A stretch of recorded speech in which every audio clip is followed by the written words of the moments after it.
promulgado en los últimos años, porque este constitucionalismo, digamos que tiene ese avance, ese desarrollo a partir de los años 90. Y hay que decirlo, con la Constitución de Colombia del 1991 se tiene un paso adelante muy grande. Y ese paso se debe también a que la Constitución de Colombia llega a ser un ejemplo. Y muchos de los países que adoptaron constituciones posteriormente, mejor dicho, casi todos, menos México, obviamente, menos Costa Rica, que tienen constituciones más anteriores, pero digo, los otros tomaron mucho de la Constitución colombiana del 91, del 91. Y afortunadamente Colombia hizo ese cambio, porque la verdad es que para un estudioso y para un enseñante de constitucional, comentar la Constitución de Colombia del 86 no era una cosa muy ni agradable ni honrosa, porque tenía en su contenido aspectos muy, pero muy negativos. Bastaría hablar solamente del artículo 121 de esa Constitución, que realmente nos llevó a tener unas dictaduras por años y años y años, hasta el punto que nadie sabía si el país se encontraba en estado de sitio o no. Y en el estado de sitio sabemos muy bien que los derechos, todos los derechos, no es como hoy, todos los derechos quedaban suspendidos por la declaración de estado de sitio, por la declaración de estado de sitio. Entonces, hay que comentar que presentar en Europa hoy el constitucionalismo de América Latina es honroso, es honroso. Y cada vez más ese constitucionalismo está pasando de formal a material, que es un punto más importante. ¿Y cómo pasa? A través de ciudadanos mejor formados, a través de ciudadanos que conocen más lo que es una constitución, lo que son los derechos, lo que son los deberes, lo que son las garantías de esos derechos y deberes, y que por lo tanto se comportan de modo más responsable, más ciudadano, más ciudadano. Pero bueno, entrando ya un poco más en materia, ¿qué es lo que se tiene hoy como característico del derecho constitucional comparado en vigencia en América Latina?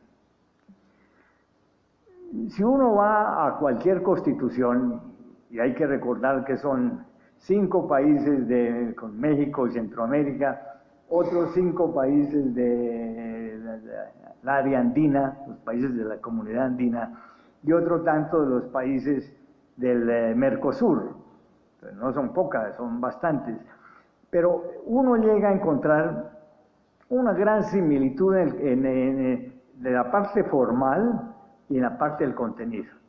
Todas las constituciones comprenden al inicio una declaración de principios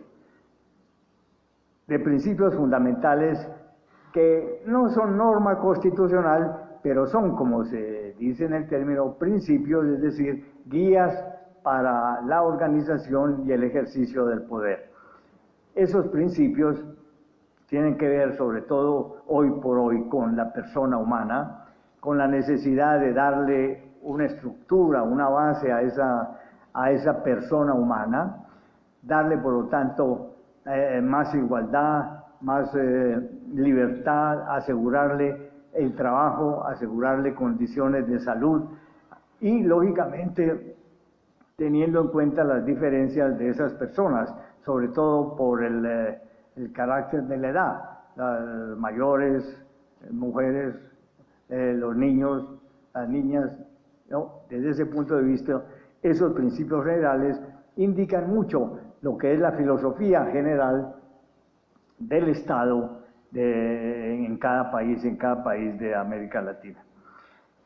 Hay un punto que es muy extraño para los europeos, pero que para América Latina es normal, y es el tema de relaciones Estado-Iglesia. Estado-Iglesia. Bueno, lo sabemos muy bien. En América Latina, la Iglesia ha estado siempre en una posición muy de primer lugar. Y hasta el día de hoy no hay ninguna constitución que no se refiera a esa relación Estado-Iglesia. ¿Para qué? Es cierto, para declarar la libertad de religión, de escogencia del credo, de la doctrina, ¿no? Pero al mismo tiempo para indicar que de todas formas la religión católica apostólica hoy ya no se dice más romana, porque dejó de ser romana y se convirtió en ecuménica a partir de si no me equivoco, de Juan 23, me parece que se vuelve más ecuménica, no romana, no romana. Pero de todas maneras esa referencia a la Iglesia está ahí en todas las constituciones. Claro que hay países muy laicos, por ejemplo el caso de México. México es más laico, pero también menciona y se basa sobre la protección de Dios para la misma organización del Estado. El tercer punto que tratan la mayor parte de constituciones, o casi todas, mejor dicho, es el de los derechos, deberes y garantías. Aquí es muy importante, en esta parte de las constituciones de América Latina se ve el progreso y el avance, porque, como decía al comienzo, los europeos todavía no han adoptado muchos de estos derechos y obviamente no han adoptado muchas de estas garantías que hoy ya existen en la mayor parte de constituciones de América Latina. ¿Cuáles son esos derechos? Bueno, todos sabemos que desde la Revolución Francesa sobre todo, pero también la de Estados Unidos, los derechos se consideraban como derechos fundamentales de primera generación y en parte derechos sobre todo económicos, porque el contexto era de un estado liberal capitalista. Pues bien, esos derechos han sido modificados y sobre todo se han agregado muchos derechos de carácter, se usa decir en el derecho constitucional, de tercera y cuarta generación, porque ya hemos llegado a cuarta generación. Hoy cuando hablamos de derechos del habeas data, de derechos de la persona, de derechos de los ancianos, de derechos de la niñez, de los derechos, bueno, esos son derechos de última generación porque hasta hace pocos años no eran considerados, no se tenían, o no existían en el contexto. Entonces, estos derechos hoy tienen mucha importancia. Si ustedes van a cualquier texto constitucional van a encontrar que la parte más, no solamente larga en artículos, sino también en sustancia, más importante, es la dedicada a todos los nuevos derechos y lógicamente a las garantías, porque, digamos la verdad, hasta que no existieron las garantías constitucionales concretas, esos derechos no existieron. Porque para hacerlos valer había que recurrir al orden judicial ordinario, al que se aplica todos los días, y eso significaba para cualquier acción de respeto de los derechos violados o amenazados de violación, eso significaba años y años de espera para tener una decisión judicial. O sea que el derecho prácticamente no existía por ese motivo. Y no lo digo teóricamente, lo digo en la práctica, porque el gran profesor de Italia, de Turín, vino aquí a Colombia, entre otras cosas, a eso el nombre no me viene, alguien lo sabe, dígalo duro por favor, profesor. El profesor No, Lombardi fue uno de los grandes, pero antes, el profesor de Lombardi, y vino aquí a Colombia. El gran de Turín también era el gran profesor de Turín. Bueno, si me acuerdo. Él decía que los derechos sin garantías no existían, eran letra muerta. Eran letra muerta. Y bien, entre otras cosas, Norberto Bobbio. Imagínense, es que yo ya llegué a los 80, o sea, tienen que aceptarme, porque, entre otras cosas, del gran profesor Norberto Bobbio, yo soy traductor y autor, porque también lo inventé parte y él estuvo de acuerdo y muy contento. Yo le publiqué 2 libros aquí en español con temis al profesor Norberto Bobbio y él quedó muy contento. Y fíjese que si yo me olvido de este profesor, pues ciertamente es motivo de edad, es motivo de edad. Pero Norberto Bobbio entonces lo decía ya, el derecho sin garantía constitucional no existe. Pero brevemente, yo creo que Colombia dio el paso más grande en esta materia, porque todas las garantías de los derechos están en la Constitución. Pero el pueblo, pues no, los ciudadanos comunes y corrientes, el ciudadano de la calle, no lo sabe, no lo conoce, porque estos son temas que hay que estudiarlos y para eso se requiere la universidad, se requieren cursos avanzados. Pero de todas maneras las garantías están ahí.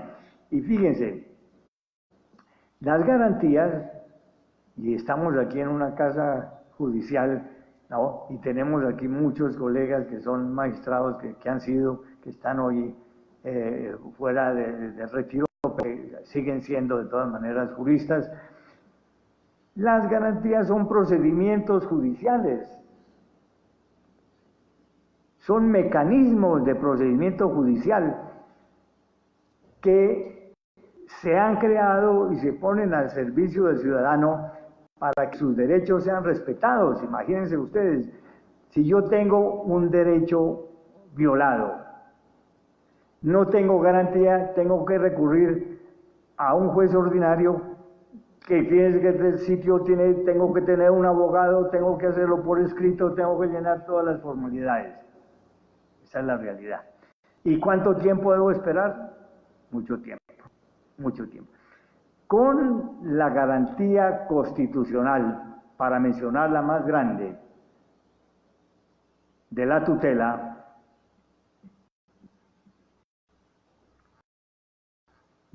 juez, tengo mi derecho violado, recurro a cualquier, no tengo que escribir, no tengo que ir con un abogado,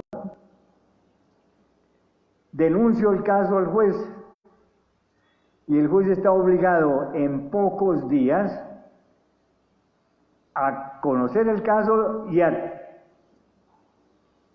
dar no sentencia, pero una decisión, no sentencia definitiva, una decisión sobre el caso, y eventualmente obligar a la persona que está violando el derecho o que lo ha violado a que no lo haga más o a que se arrepienta de haber hecho eso y lleventualmente alguna otra sanción. Y si se pide una apelación, entonces al segundo grado, y se puede llegar, eventualmente puede suceder, hasta la Corte Constitucional, que es el órgano de última instancia. ¿Y todo esto cuánto requiere? 60 días, 100 días, no más de eso. ¿Cuánto se requería para antes, para un caso ordinario? 6 años, 8 años no eran suficientes. Entonces imagínense ustedes, esto no hay en Italia, y esto no hay en muchos países de Europa. España lo tiene, pero con unas condiciones muy graves, porque en España se requiere que todos los pasos anteriores de la justicia ordinaria sean ya hechos para poder recurrir a la Corte Suprema o Corte Constitucional. De lo contrario no se puede llegar. Aquí no. Aquí la persona va directamente al juez y pone su caso y el juez lo tiene que tratar. Por eso aquí muchos, creo que de la parte judicial sobre todo, pero también de la parte de abogados, al principio, yo creo que hoy ya no, pero al principio se sintieron muy poco satisfechos por la existencia de la tutela, el amparo, ¿verdad? El nombre de la garantía del amparo, ese es el origen, el nombre original, el amparo o la tutela. Pero tanto la utilizaban, tantos, que se llegó a crear prácticamente una situación de, ¿no?, como el tráfico de Bogotá, cuando impide la circulación, ¿sí? Pero hoy creo que todos están muy satisfechos con que haya amparo, con que haya tutela, y cada vez más el ciudadano se siente defendido, protegido en sus derechos. Pero no solamente eso, es que hay otras garantías muy importantes. Yo les comento, por ejemplo, la garantía de la defensa de los datos personales. Porque sí, el habeas corpus ha venido existiendo como garantía para la libertad, para que la persona que sea detenida se le respete su derecho a estar libre, su derecho de circulación. Pero claro, que si la autoridad decide ponerle un arresto, de privarlo de la libertad, de todas maneras, si no está cumpliendo con los requisitos procesales, pues obviamente la persona puede recurrir al habeas corpus, que consiste en darle al juez la solicitud de que le defienda su derecho a estar libre. Y también acá el resultado tiene que ser inmediato, no puede ser algo que se puede postergar en años, no, tiene que ser en meses, pero se tiene que resolver el caso de esa persona. Esa protección del habeas corpus, excelente, pero tenemos la del habeas data. Entonces nuestros datos personales son cada vez más importantes, porque están nuestro nombre, donde los datos de nacimiento, los datos de residencia, el trabajo que se hace, las deudas que se tienen, los créditos que se tienen, las propiedades, todos los datos nuestros personales, y también los datos de la familia, entran ahí, si es casado, si es viudo, si es separado, ¿no? ¿Cuánto está gastando en esa unión o desunión? Entonces, esos datos personales no pueden ser sino de la persona titular de los datos, y no pueden tenerlos sino con la autorización de esa persona, y tienen que ser cambiados, tienen que ser puestos a día, tienen que ser modificados o tienen que ser cancelados si el titular lo pide. Si el titular lo pide, porque lógicamente esos datos hacen parte de la persona, y no solamente como singular, sino también como perteneciente a una familia, siendo parte, por lo tanto, de un grupo familiar en este caso. Esa garantía de la data consiste en lo mismo que el amparo. Yo tengo mis datos, no los quieren cambiar, no los quieren poner al día, no los quieren modificar, los están utilizando mal, quiero que los borren, ¿no? Entonces, si no me lo respetan, yo voy al juez, y el juez, lo mismo que en el amparo, tiene que actuar inmediatamente. La persona no necesita de abogado, no necesita de tener que escribir llenando las formalidades, sino de la manera más común. Y lógicamente, todos tenemos en la vida algo que olvidar, algo nuestro que se debe olvidar. Claro, algunos son las cosas más graves, otros menos graves, pero de todas maneras, esto del habeas data comprende también el derecho al olvido. Un caso concreto: si una persona ha tenido un arresto de libertad, ha tenido una sentencia, pero cumplió la sentencia, cumplió con ese arresto, pasó, pues bien, como ya cumplió y ya pasó, no puede aparecer en su hoja de vida y nadie lo puede citar ¿Por qué? Porque esa persona tiene el derecho al olvido, a que eso que pasó sea olvidado absolutamente por todos. Y para eso, por lo tanto, está también esa garantía, ¿no?, del habeas data, en el caso concreto del olvido de lo que ha podido suceder. Pero también en las garantías, como se sabe, están todos aquellas que corresponden a la colectividad, o garantías que son públicas, que son de los grupos, el derecho al ambiente, el derecho al paisaje, el derecho al espacio público. Todo eso, obviamente, también esos derechos son protegidos con estas acciones, ¿no?, que he comentado, ante el juez, quien tiene que resolver directamente. Bien, de esto la mayor parte de países europeos no lo tienen. Y es un vacío muy grande. Yo creo que no lo van a tener porque para ellos el ciudadano común y corriente pues no tiene esos problemas.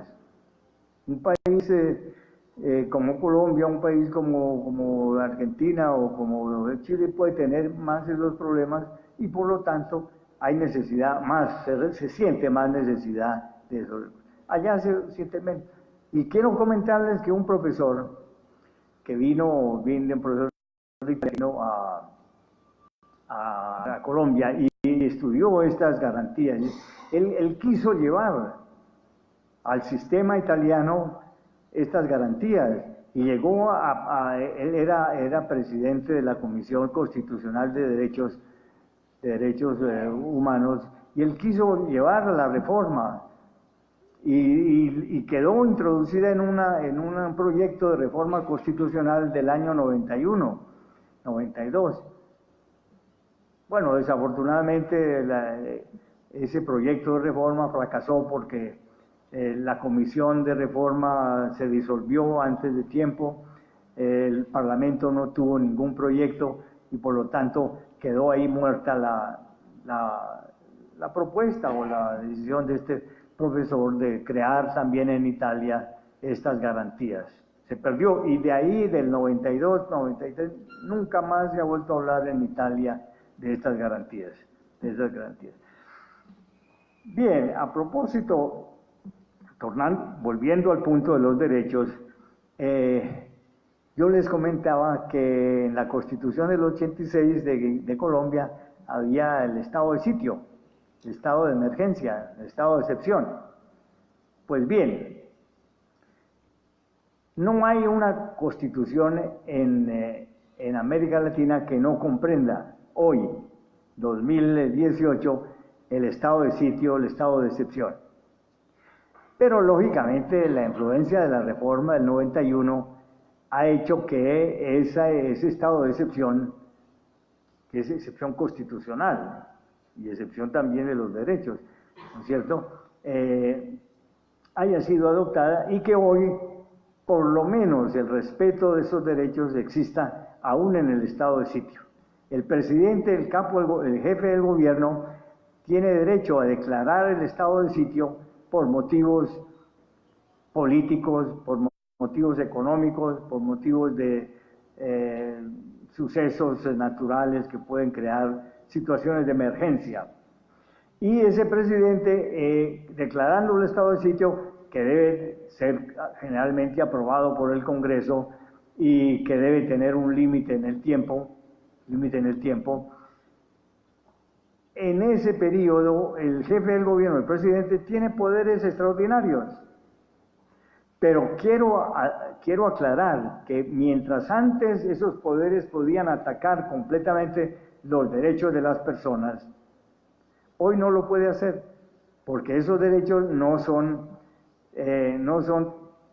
tangibles o no se pueden tocar por medio del estado de sitio, a menos que se trate de casos particulares.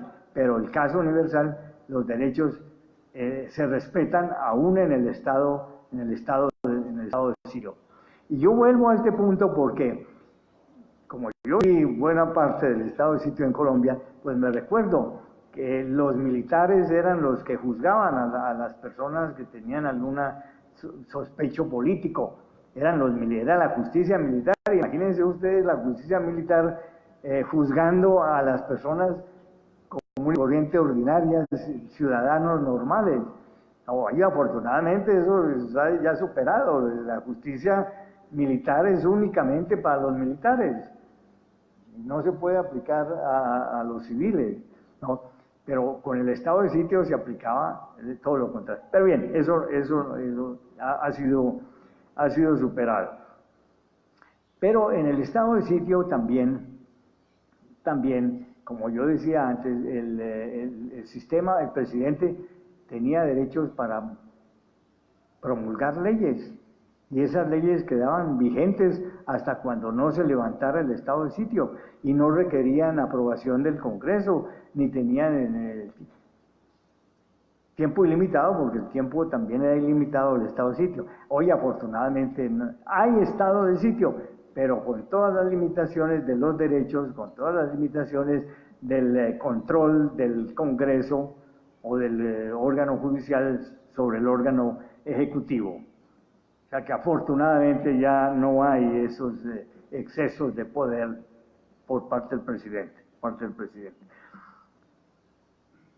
Y una cosa importantísima, es cierto que el origen no es de América Latina, de la institución que voy a comentar. El origen es más de la Europa del Norte. Me estoy refiriendo, como ustedes ya lo han interpretado, en materia de defensa de los derechos, al ombudsman. El nombre ya lo dice que es de Europa del Norte. Pero el ombudsman es el defensor de los derechos, el que llamamos nosotros defensor protector de los derechos humanos. Una institución que desafortunadamente no existe en países como Italia, y que hace mucha falta, porque ¿qué es el protector, el defensor de los derechos? Pues es nada más y nada menos que una institución generalmente de origen legislativo. Podría ser también de origen presidencial, pero el origen es más de tipo legislativo, con un periodo determinado, claro, lo que dura el presidente, 4 años.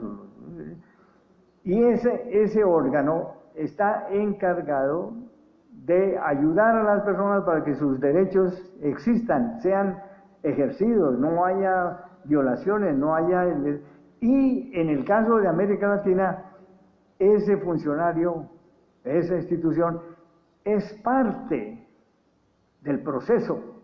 Es una cosa increíble para los países de Europa. ¿Por qué? Porque es que en el proceso está, obviamente, el juez, está la acusación, el que acusa, está el que defiende, el defensor.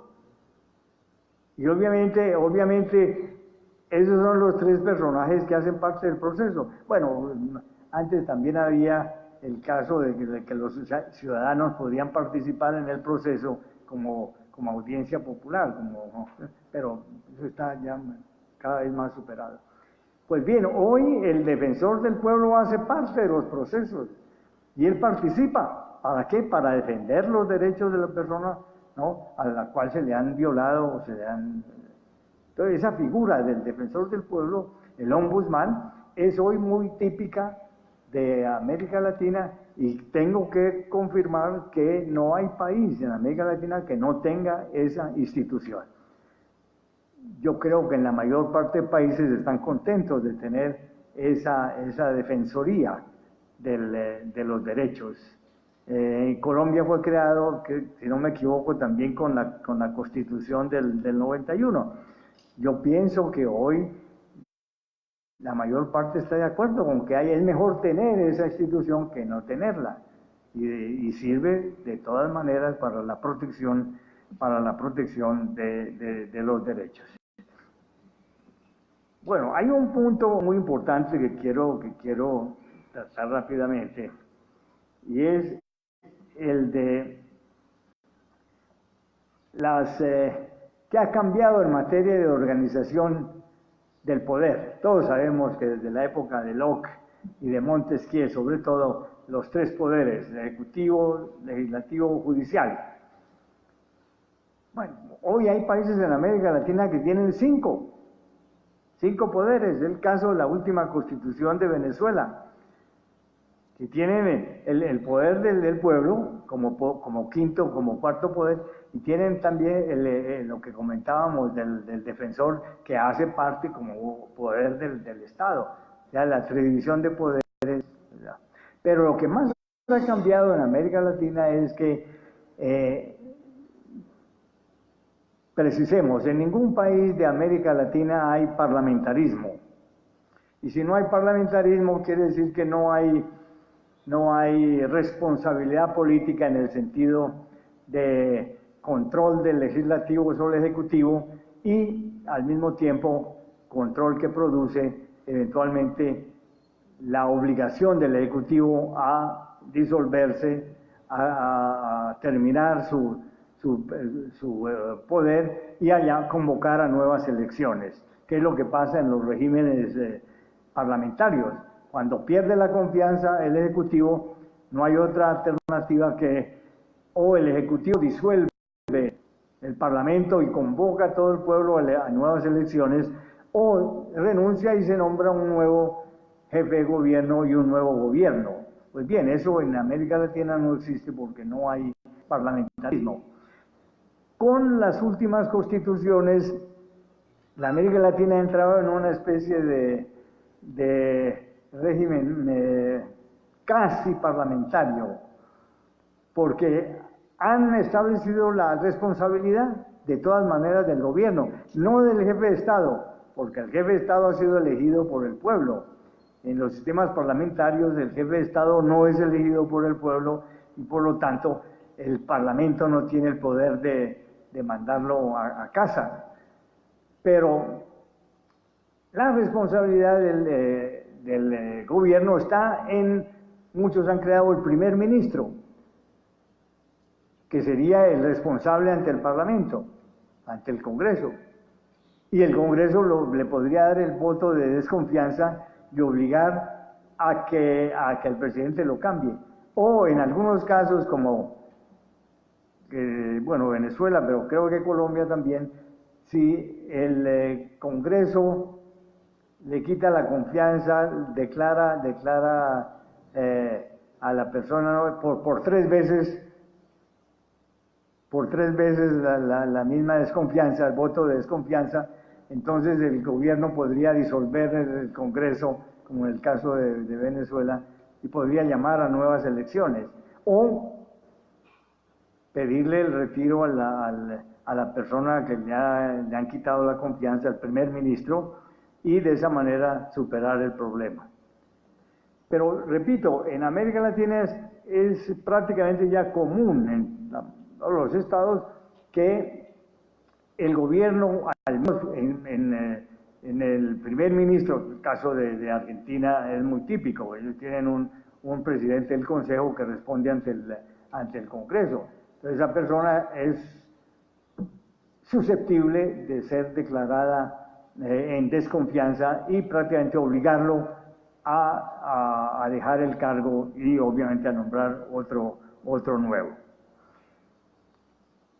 Y el otro punto importante es que cada vez más se recurre a que la presidencia no sea ilimitada, a que haya únicamente un periodo. Hay países que lo consideran, por ejemplo México no permite que un presidente sea reelegido, ni siquiera una vez, sino que es elegido por 4 años, termina y se acabó, no vuelve a ser presidente, no puede ser reelegido. O países como en el caso de Colombia, donde es posible una sola vez. Yo no sé si hayan reformado esa norma. ¿Ya se puede más de una vez? No, está todavía ahí. Pero supongo que muchos habrán querido que se cambie esa norma y que haya tercera reelección, ¿o qué? Nadie ha querido, no ha habido propuestas. Bueno, estoy muy contento porque quiere decir que han aceptado que la democracia tiene que ser tiene que ser lógicamente siempre respetada con el cambio de los gobernantes, y el poder judicial, hay una cosa importantísima de América Latina, muy importante, que no lo tiene ningún país de Europa, y es que en América Latina se ha creado la justicia electoral. Esa es una cosa de gran mérito, de mucha importancia. Y el primer país que la creó fue Costa Rica. El Consejo Electoral, que es el órgano, obviamente, de justicia electoral. Todos los problemas de elecciones, de candidaturas, de validez, de invalidez, no van a la justicia ordinaria. Porque imagínense ustedes la justicia ordinaria con los problemas políticos de los elegidos, de las listas, de los partidos políticos. Pues es muy difícil mantener la imparcialidad del juez si es un juez que tiene tantos otros casos. Y ahí, entre otras cosas, yo nunca estuve de acuerdo porque en Colombia se le diera a la Corte Constitucional el nombramiento de la decisión para terminar con el nombramiento de altos funcionarios, de tener ese poder, porque inmiscuir al Poder Judicial en la parte política no está bien. Pero parece que Colombia ha marchado y no hay propuestas de cambiar, de modificar, o sí las hay en el sentido que se quiera que la Corte no tenga que ver con la elección Claro que los que tienen ese poder, pues lógicamente creo que pueden estar de acuerdo, pero en general no está bien para la sociedad ni para los ciudadanos en concreto. Volviendo al punto entonces del poder electoral, ese ejemplo de Costa Rica ya entró en toda América Latina. Y está muy bien que los problemas de las elecciones, de los partidos, vayan a estos jueces especializados en la materia y no vayan al juez ordinario. Otro punto interesante es que para garantizar el orden jurídico, el orden constitucional, hay obviamente el control de constitucionalidad. Pues bien, les quiero comentar que eso es característico de América Latina. En Europa el control constitucional prácticamente no existe porque lo tiene únicamente o el gobierno o las autoridades regionales cuando se trata de problemas constitucionales de las regiones. Pero los ciudadanos no tienen absolutamente nada que ver con el control de constitucionalidad. Nada, para nada. Entonces, ver que en América Latina los ciudadanos, en Colombia basta un solo ciudadano para que demande la constitucionalidad de un acto legislativo, de un acto administrativo. Creo que el acto administrativo se demanda ante el órgano judicial administrativo, el legislativo ante la Corte Constitucional. Pero es suficiente una firma. Yo me recuerdo y río porque, en fin, de un colega mío, profesor, que le ponía de tarea a los estudiantes, después del 91, que le ponía a los estudiantes la tarea de hacer demandas de inconstitucionalidad ante la Corte Constitucional. Y como la Corte tenía que estudiarlos, entonces le llegaban, imagínense, cursos de 100, de 120 estudiantes, entonces le llegaban 100 demandas de inconstitucionalidad a la Corte Constitucional. Sí, se quejaron por un periodo, pero al fin y al cabo el sistema no se ha cambiado y no se va a cambiar. Pues está muy bien que el ciudadano tenga ese derecho a recurrir. ¿Para qué? Para la protección del Estado constitucional, para la protección del Estado de Derecho. Es la mejor defensa. Bueno, pero ese hecho de que sea un ciudadano es solamente de Colombia, porque en todos los demás estados se pide un cierto número de ciudadanos.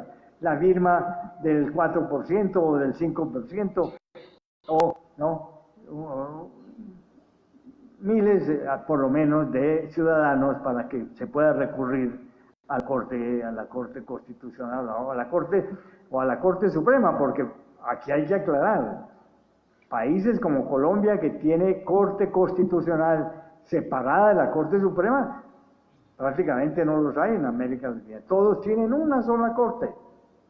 Chile tiene Corte Constitucional. Bueno, pues Venezuela no tiene, México no tiene, Argentina no tiene. Tienen solo la Corte Suprema. Y en la Corte Suprema pues hay una comisión que estudia, que presenta el proyecto de sentencia, que es lo que teníamos acá antes del 91. Y que aquí entre nosotros yo les tengo que decir que yo estaba muy de acuerdo. Yo defendí mucho esa forma porque funcionaba muy bien la Corte Suprema con Comisión Constitucional, que presentaba los proyectos, pero luego eran todos los magistrados, o sea que ahí estaban penalistas, civilistas, laboralistas, y podían estudiar mejor el caso desde todas las dimensiones jurídicas. Y por lo tanto la sentencia yo creo que podría ser más meditada con un sentido mucho más. Hoy con una Corte Constitucional, bueno, está bien, pero no hacía falta. Como en la mayor parte de países de América Latina que no han creado Corte Constitucional, porque ese modelo es muy interesante, es un modelo europeo de la Segunda Guerra Mundial, que ha invadido a algunos países, pero que afortunadamente en América Latina se ha respetado el viejo sistema y siguen sin Corte Constitucional.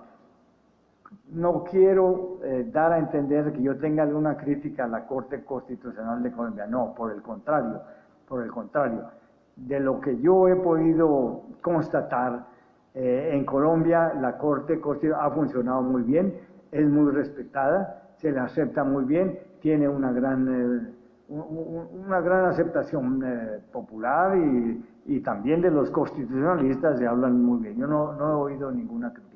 O sea que el cambio resultó bien.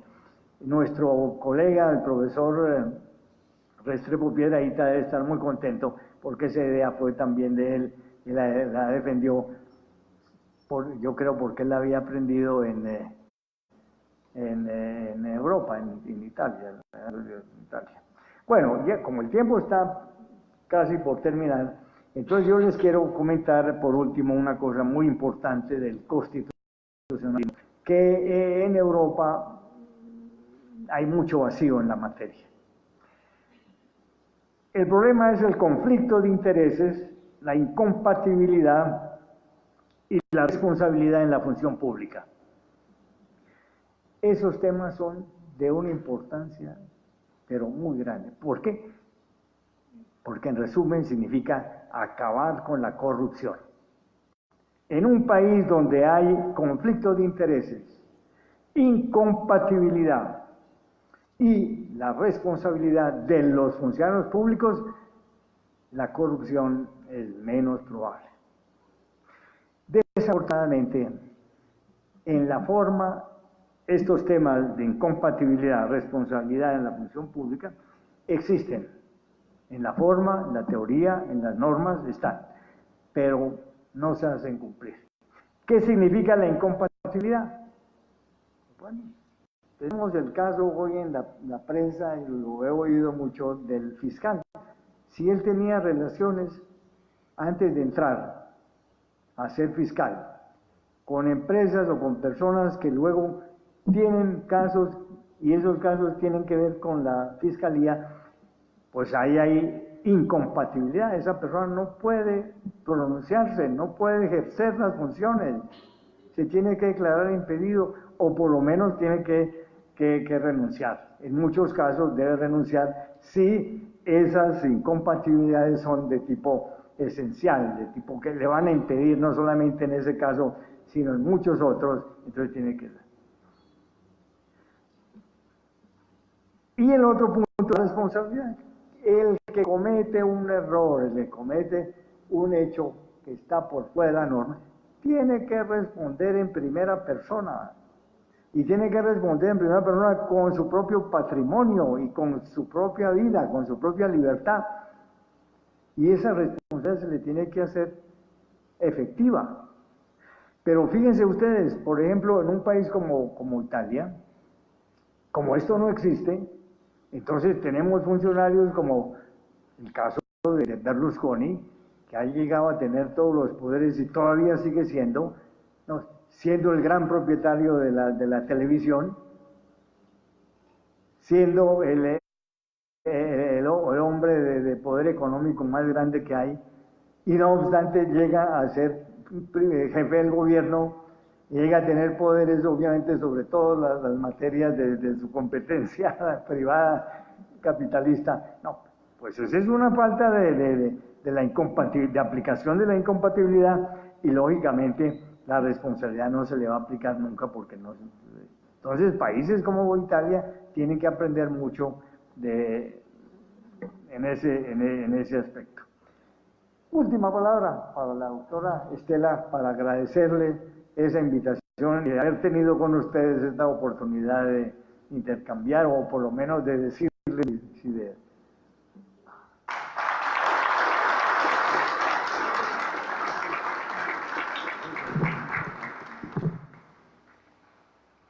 Abrimos entonces un espacio para preguntas de los asistentes. ¿Sí?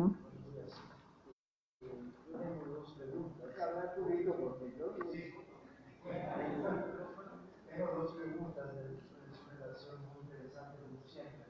La primera, ¿cómo cree usted que se puede separar esta distancia muy grande que hay entre el ciudadano de la calle, como decía usted, común y corriente, y esta gran cantidad de derechos asegurados por la Constitución? Porque me parece que hasta ahora la Constitución de Colombia del 91 sea la más grande Constitución del mundo, como más grande de Venezuela.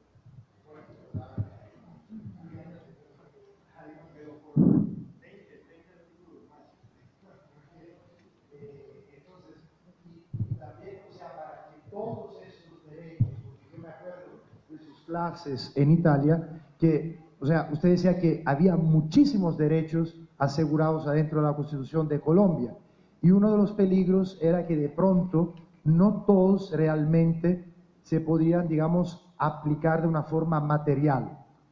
Esa es la primera pregunta, observación. Y la segunda es con referencia a la Corte Constitucional.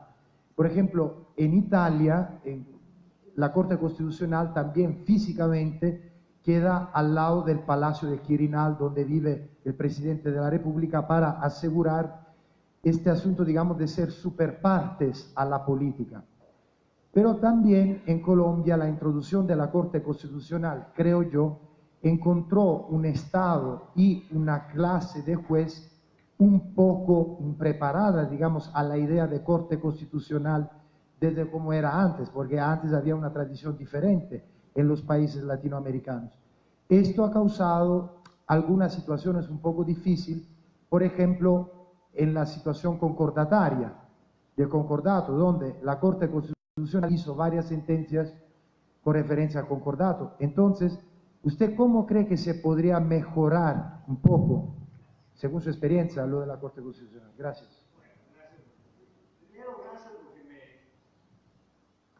me hizo recordar que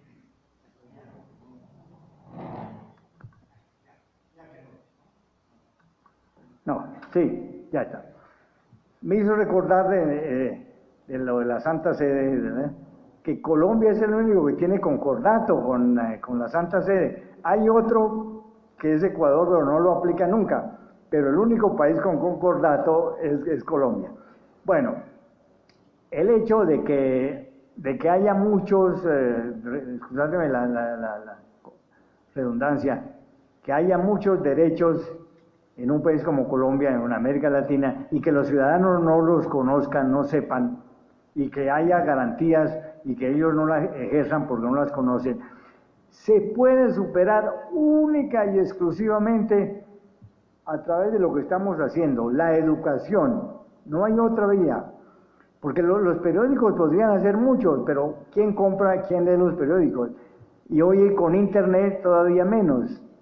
Entonces, la escuela, desde pequeños, hay que enseñar los derechos, lo que se llama instrucción cívica, que hoy ya prácticamente no existe, no se enseña. En Italia la abolieron, imagínense ustedes, un país como Italia que no enseña ya instrucción cívica, y por eso se tienen los problemas. La única vía para esto es formar a los ciudadanos mediante la instrucción y la educación, y en esto la escuela, la universidad obviamente, y hasta donde puedan las familias, pero la familia, si no son instruidos, si son instruidos, los hijos van a aprender también de los padres, pero es la única solución. Lo otro de la Corte, todos sabemos que en Italia la Corte Constitucional ha funcionado siempre, y ha funcionado siempre muy bien, y la jurisprudencia de la Corte, perfecta. Y aún en los nombramientos no ha habido críticas a la Corte por eso.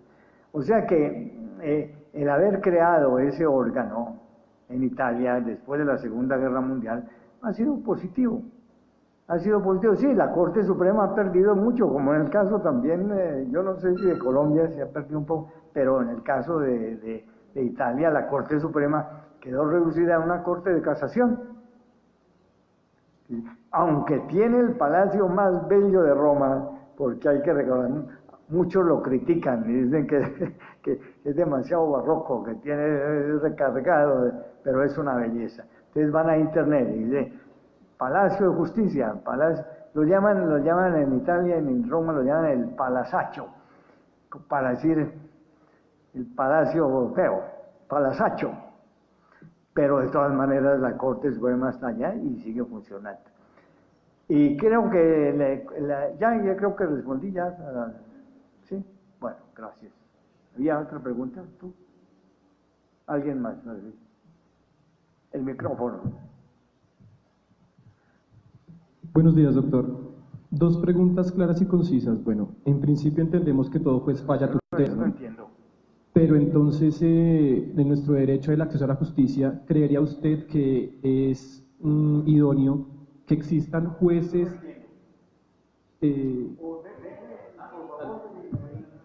Bueno, buenos días, ¿ya? ¿Ahora sí mejor? Sí,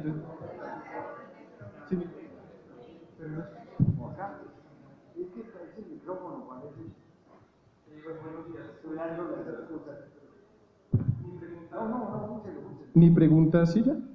Mi pregunta sería, bueno, entendemos que todos los jueces fallan tutelas en el orden jurídico colombiano para que exista esa garantía al acceso a la justicia. ¿Sería idóneo que existan jueces específicamente para temas constitucionales, jueces constitucionales? Y mi segunda pregunta es, frente al tema de la cooptación de nuestra Constitución, que la dividimos en una parte orgánica y dogmática, y que a diario nos preguntamos qué tanto Estado necesitamos para cumplir nuestros derechos. ¿Sería idóneo o Colombia estaría preparada para una asamblea constituyente en la actualidad? Bueno, a propósito de ese tema, sobre todo el último, la Asamblea Constituyente es algo que en América Latina es común, en Europa no hay, los ciudadanos no pueden convocar, no pueden proponer asambleas constituyentes para reformar o para cambiar la Constitución, eso no es posible. La Constitución puede ser reformada por propuestas del gobierno o por propuestas de los parlamentarios, pero los ciudadanos no pueden. Se le puede llamar al pueblo por medio de referéndum o por medio a que intervengan para reformar, pero si no lo llaman, el pueblo no puede intervenir.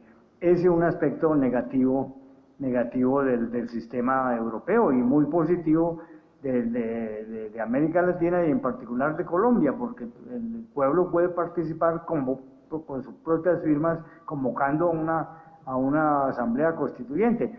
Creo que la reforma del 91 prácticamente fue hecha a través, la segunda parte más importante, a través de convocación referendaria. Eso no es posible en América Latina. Y en cuanto a lo del Poder Constitucional,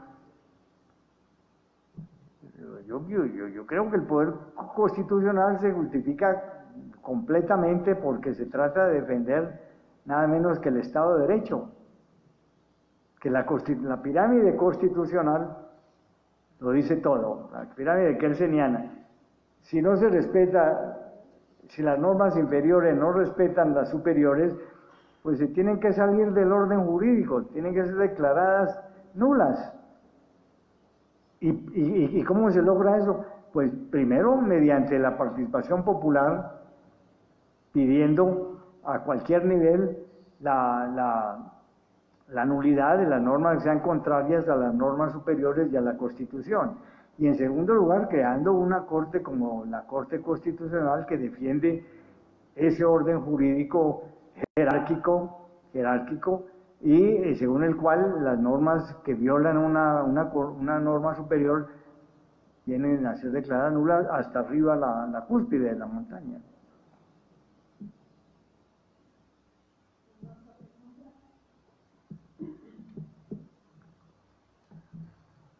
A propósito, le voy a dejar a la doctora Estela con un gran placer, con un gran orgullo. Este es mi libro sobre, pesadito, sobre el constitucionalismo de América Latina. Lo que traté en una hora de sintetizar está aquí para los que quieren profundizar.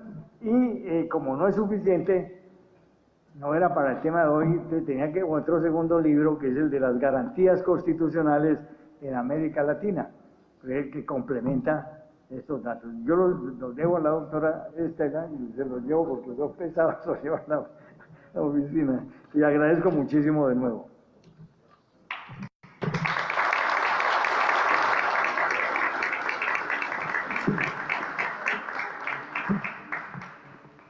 El señor presidente del Consejo de Estado, doctor Germán Alberto Ula Escobar, y la sala plena de la corporación agradecen inmensamente al doctor Eduardo Rosso Acuña su excelente conferencia, los libros que nos deja para la corporación y a todos ustedes, los asistentes y quienes nos siguen, su acompañamiento. Hasta aquí, Consejo de Estado en línea. Nos vemos en una próxima emisión. Muchas gracias. Buen día para todos.